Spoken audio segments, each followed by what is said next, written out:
Bonjour, je vais vous montrer comment changer l'écouteur interne du haut sur un iPhone 6S. Donc cette pièce est à remplacer si vous n'entendez plus vos interlocuteurs lors des appels. C'est très simple à changer, il y en a pour moins de 10 minutes. Donc en premier, on va retirer les deux petites vis qui se situent en bas du connecteur de charge à droite et à gauche. Donc on éteint son iPhone pour éviter un court-jus. Donc à l'aide d'un tournevis Torx, donc étoile, on va retirer les deux vis situées à droite et à gauche du connecteur de charge. Donc ce sont les deux seules vis Torx de tout l'iPhone, toutes les autres sont cruciformes.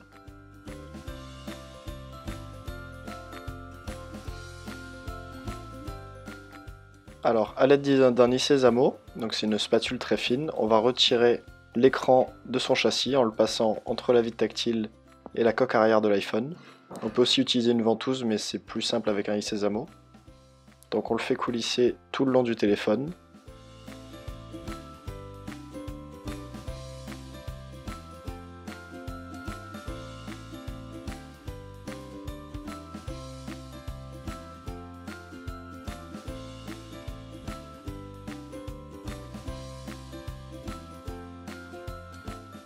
Ça va nous permettre de sortir l'écran de la coque arrière de l'iPhone 6S.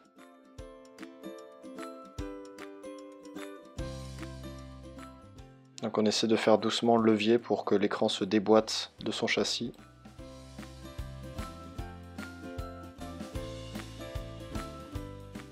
Et on retire l'écran, donc il ne faut pas le mettre à plus de 90 degrés par rapport au châssis pour ne pas endommager les nappes du tactile, de l'écran LCD, de la caméra avant. Donc on trouve une petite plaque de protection maintenue par 4 vis cruciformes, donc on va retirer la plaque pour pouvoir libérer l'écran du châssis.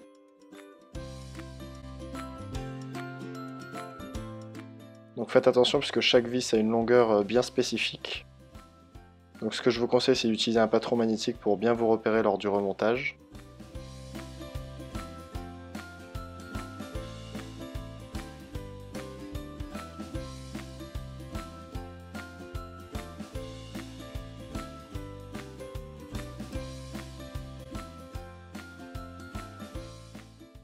Des nappes.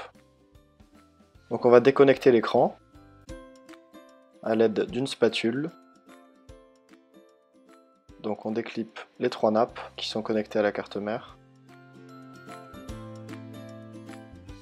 On a la nappe du tactile et la nappe de la caméra avant. Et la première était celle de l'écran LCD.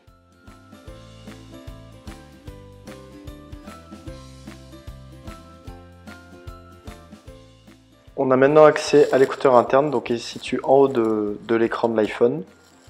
Il est maintenu par des vis cruciformes, donc attention, encore une fois, elles n'ont pas toutes la même longueur. Donc repérez-les bien, je vous conseille d'utiliser un patron magnétique pour ne pas vous tromper lors du remontage.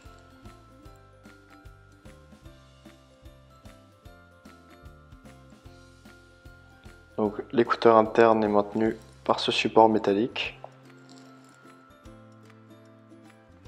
On va pouvoir retirer le support.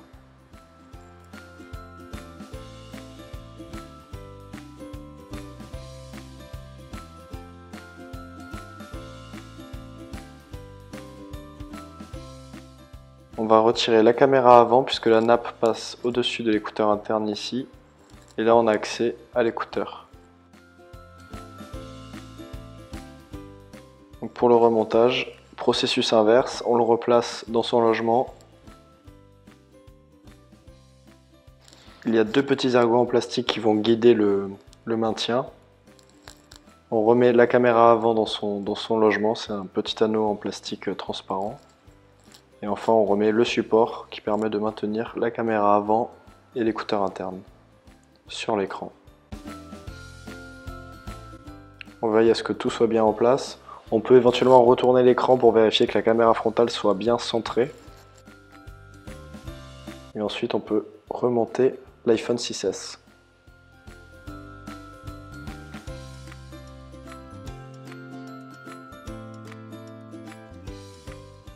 Dernière vis cruciforme. Il y a un petit joint, voilà, il faut le remettre, il n'est pas indispensable, mais On va pouvoir remonter le nouvel écran complet sur la carte mère. Donc processus inverse, on va reconnecter les 3 nappes. Donc la nappe de la vitre tactile en premier. Ensuite la nappe de l'écran LCD. Et la troisième nappe, caméra avant, écouteur interne, capteur de proximité, capteur réduction de bruit. On va revisser la plaque métallique.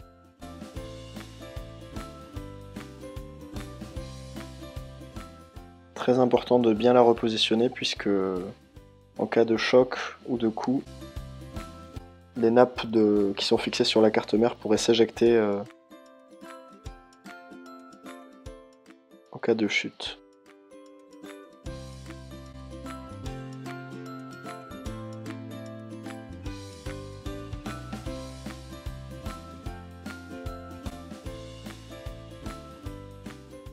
Surtout maintenez bien à 90 degrés, pas plus, l'écran par rapport à la coque arrière, pour ne pas endommager les nappes. Parce que ce sont des nappes très fragiles qui se déchirent assez facilement. Donc faites bien attention lors du remontage. Et on va pouvoir réemboîter l'écran sur la coque arrière. Donc on commence par le haut, on clip par le haut d'abord. Ensuite les côtés, droite et gauche. Donc avec le doigt on fait une petite pression. Il devrait se clipper tout seul. Et on termine par clipper le bas. Dernière étape, on revisse les 2 vis pentalobes, étoiles. Donc les 2 situés à droite et à gauche du connecteur de charge.